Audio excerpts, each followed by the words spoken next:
तो आज हम रामायण की एक बहुत ही गहरी बात को समझने की कोशिश करेंगे, जो लीडरशिप के बारे में है। ये सिर्फ एक कहानी नहीं, बल्कि ये एक पूरा फलसफा है कि असल में एक लीडर बनता कैसे है। तो देखिए, कहानी की शुरुआत होती है इस एक मूल मंत्र से। राजकुमारों की पूरी शिक्षा, उनकी पूरी यात्रा इसी एक विचार पर टिकी है। ये सिर्फ किताबी ज्ञान की बात नहीं है, ये एक मकसद के साथ जीने की बात है। अब देखिए, इस यात्रा के शुरू होने से भी पहले कहानी 4 राजकुमारों के जन्म से शुरू होती है। और कमाल की बात यह है कि हर एक का नाम मानो उनकी किस्मत की एक भविष्यवाणी थी। और ये नाम, जैसा कि हम देख रहे हैं, सिर्फ पुकारने के लिए नहीं थे।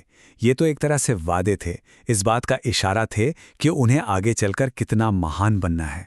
तो सोचिए, इन राजकुमारों का बचपन कैसा रहा होगा। हर तरह की सुख सुविधा, राजसी ठाट बाट, एक तरह से कहें तो एक सोने के पिंजरे जैसा।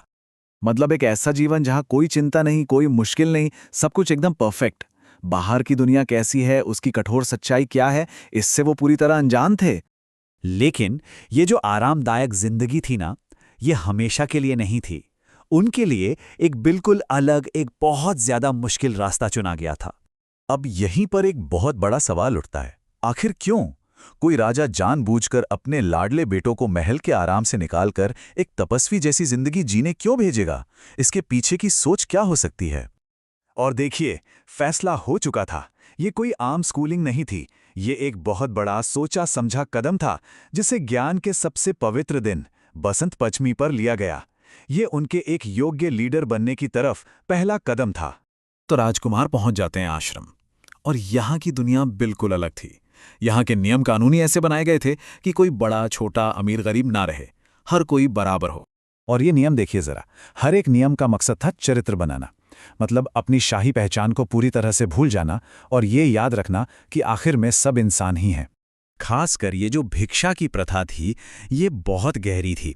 इसका मतलब भीख मांगना नहीं था, बल्कि ये समाज से जुड़ने का, विनम्रता सीखने का और हर किसी का सम्मान करने का एक तरीका था। और गुरु का तर्क देखिए कितना जबरदस्त है। वो कहते थे कि अगर अमीर बच्चे घर से अच्छा अच्छा सामान लाएंगे तो गरीब बच्चों के मन में हीन भावना आएगी, फिर समानता कहाँ रहेगी। ये नियम सबको एक ही धरातल पर ले आता था। तो जरा सोचिए, कहाँ महल की जिंदगी और कहाँ ये आश्रम की जिंदगी। नरम बिस्तर की जगह सख्त जमीन, शाही पकवानों की जगह साधारण भिक्षा। जमीन आसमान का फर्क था। हर आराम की जगह एक नई चुनौती ने ले ली थी। लेकिन सवाल वही है, इतनी कठिनाई क्यों? तो इसका जवाब ये है कि यही तो मकसद था। गुरु का काम ही था शिष्यों को इतना मजबूत बनाना कि वो जिंदगी की हर मुश्किल का सामना कर सकें, क्योंकि जो मजबूत नहीं होगा वो टूट जाएगा। तो इस मुश्किल माहौल ने सिर्फ उन्हें कुछ सिखाया नहीं, बल्कि उन्हें पूरी तरह से बदल दिया। उनके रिश्ते, उनका असली स्वभाव, सब कुछ इस मुश्किल वक्त में ही निखर कर सामने आया। पर देखिए, वो कितने भी मजबूत हो रहे हों, थे तो बच्चे ही। घर की याद तो आती ही थी। रात में अपनी माँ की लोरियां बहुत याद आती थी, जो अब बस एक धुंधली सी याद बनकर रह गई थी। और यहीं इसी एक पल में गुरुकुल की सबसे बड़ी सीख सामने आती है।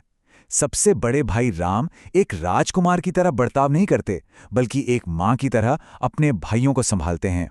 वो उन्हें लोरी सुनाकर सुलाते हैं, ये दिखाते हुए कि असली लीडरशिप सेवा करने में है। तो ये प्राचीन कहानी आज हमारे लिए एक बहुत बड़ा सवाल छोड़ जाती है। क्या होता अगर आज के लीडर्स भी अपना सफर ताकत दिखाने से नहीं, बल्कि विनम्रता और सेवा भाव से शुरू करते? शायद सच्चे नेतृत्व की असली बुनियाद हमारी इसी साझी इंसानियत को समझने में ही है।